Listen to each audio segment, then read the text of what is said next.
The hammer is cocked. The sear engages the hammer. Let's wind back, and look again at the sear, and how it engages the hammer.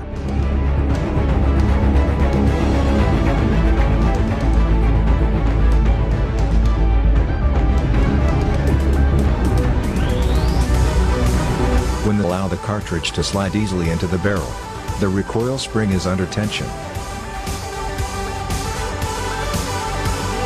The hammer is under tension through the hammer strut.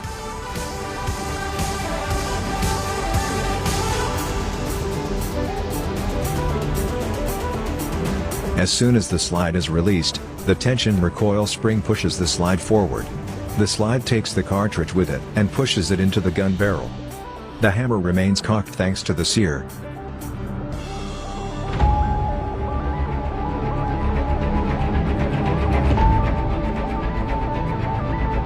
The gun barrel returns to its initial position.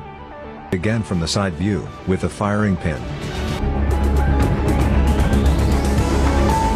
When the firing pin hits the primer, it ignites the propellant.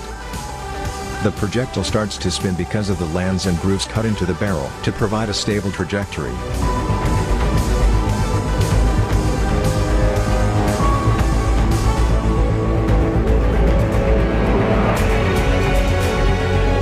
Once again from a different camera perspective. After the propellant has been ignited, the projectile moves forward and the slide is pushed back by the pressure. Barrel.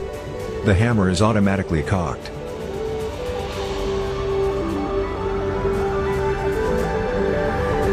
As soon as the trigger is released, the gun can be fired again. Let us take another close look at this. The hammer hits the firing pin, and ignites the propellant.